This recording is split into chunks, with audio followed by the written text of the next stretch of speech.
E nós chegamos nesse ponto em que o povo viu: eu tenho direito a um processo eleitoral íntegro, que não puxe sardinha para nenhum lado, que respeite a Constituição, que respeite a lei. E não foi cumprido. Né? E ele viu isso sendo descumprido na cara dura. E aí, o que ele vai fazer? Por isso que eu entendo um pouco a galera que tá nas ruas pedindo intervenção militar. Porque não que eu tem acho o uma boa que ideia, né? fazer, monarca, não tem o que fazer. O que o povo vai pedir? Porque ele viu um direito seu sendo lesado na cara dura. E se hoje desrespeitam esse direito para o meu candidato, amanhã o que eles podem fazer comigo, que não sou nada? Eu entro no sistema judiciário. Você tá na sorte. Então, aí dá aquele desespero. Aí vem aquele debate antigo do artigo 142. Né? Intervenção militar. O que diz o artigo 142? As Forças Armadas são compostas por Marinha, Exército e Aeronáutica. Então tá aí, primeira lição do artigo. As Forças Armadas são essas três instituições. Sim. Marinha, Exército e Aeronáutica. Aí ele segue. Tendo como chefe supremo o presidente da República. O que quer dizer isso? Nada. Quer dizer nada. Tipo aquelas frases desgraçadas, infelizes, que quiseram copiar da Constituição dos Estados Unidos, mas que não serve para nada a não ser causar confusão. Por que não significa nada?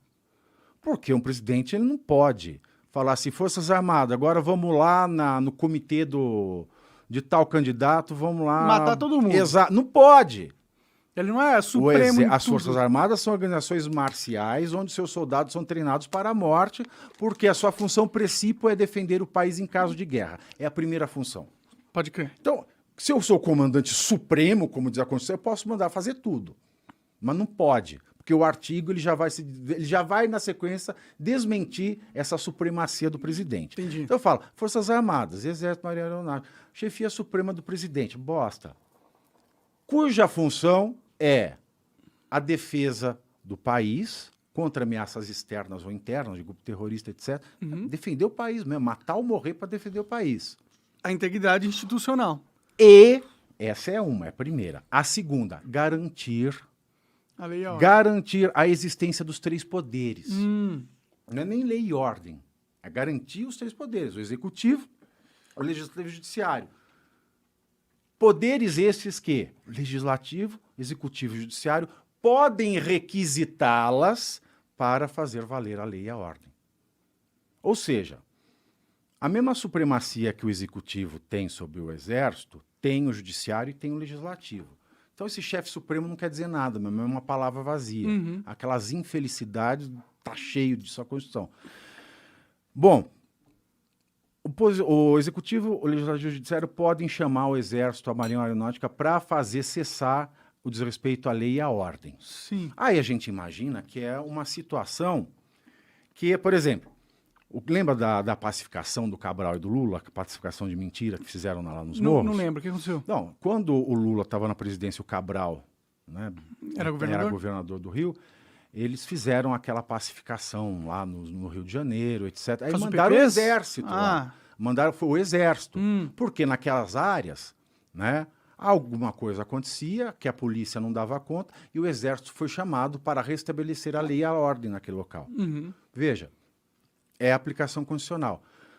Mas o que ninguém nunca viu na história desse país foi, e se o desrespeito à lei e à ordem vem do executivo, do legislativo ou do judiciário? Aí não tem resposta. Aí o povo, num primeiro momento, se apegando àquele trecho, a autoridade suprema do presidente, não tem como saber que não significa nada aquilo. Aí ficava, presidente, chama o exército. O presidente não pode chamar o exército para os outros.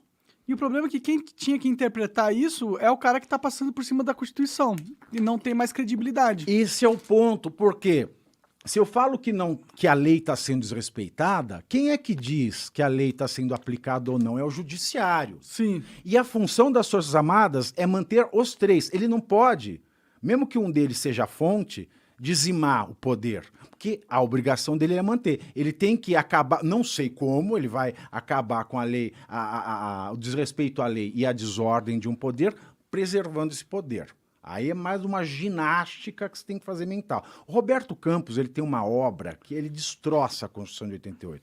É muito interessante ler o Roberto Campos quando ele escrevia sobre a Constituinte. Bom, o que eu imagino que pode fazer? Quando o problema vem de um dos 3 poderes, 2 poderes precisam se sentar, tentar resolver e eventualmente chamar o exército para ajudar a resolver sem acabar com o outro poder. Sim. Porque ele não pode deixar de cumprir a sua função principal antes de lei e ordem, que é garantir os 3 poderes. Mas isso nunca aconteceu. O Senado não tem podia resolver a crise. A crise não piscar de olhos. Não tem case.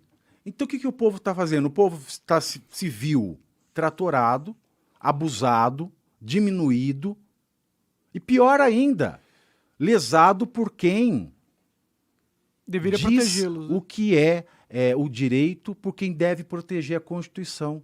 E se quem tem que proteger a Constituição rasga a Constituição, para quem que eu vou reclamar? Fudeu. Realmente não tem saída mais, né? Então é uma situação muito ingrata. Então você acha que... Bom, a gente viu muitas imagens dos protestos, das manifestações, e aí num primeiro momento, quando chegavam os policiais da Policial Federal, da Rodoviária Federal, e também militares, eles chegaram e apoiaram os manifestantes, o que é inédito, assim, na minha opinião, eu nunca vi, e é também um sinal que a instabilidade política, ela não está só no povo, mas também está dentro das instituições, né? Porque quando um policial, ele apoia uma manifestação que pede intervenção militar, para quem não quer uma intervenção militar, é muito preocupante isso. E né? a polícia militar é militar. Sim. E o que é mais bizarro é que essa decisão também é muito bizarra. Porque para pensar, a polícia militar dos estados responde ao governo dos estados. Se ela responde ao governo dos estados, elas não respondem para um ministro. Do federal. Ou o ministro, ele chama as Forças Armadas, agora ele não pode dar uma ordem direta bypassando a Secretaria de Segurança Pública. E é muito engraçada essa decisão também, que ela fala assim, bom, a polícia não está fazendo seu papel, a sociedade está sofrendo com isso, então vá lá, polícia, e se você não prender, se você não fizer alguma coisa, você vai pagar multa. Uhum. Policial, vamos trabalhar, sua função é essa, você não está cumprindo seu papel constitucional. Essa é a palavra.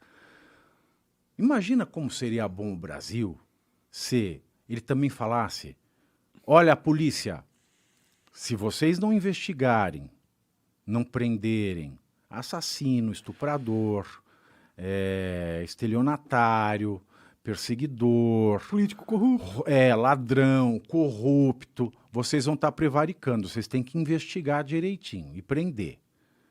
Aí a polícia vai lá, investiga, etc, com recurso baixo, que tem ganhando pouco pra caralho, mas vai lá, ela faz. Aí prende, aí chega no judiciário, solta. Agora o caminhoneiro, choque nele. Nada faz sentido, esse é o problema. E não faz sentido por conta do Supremo.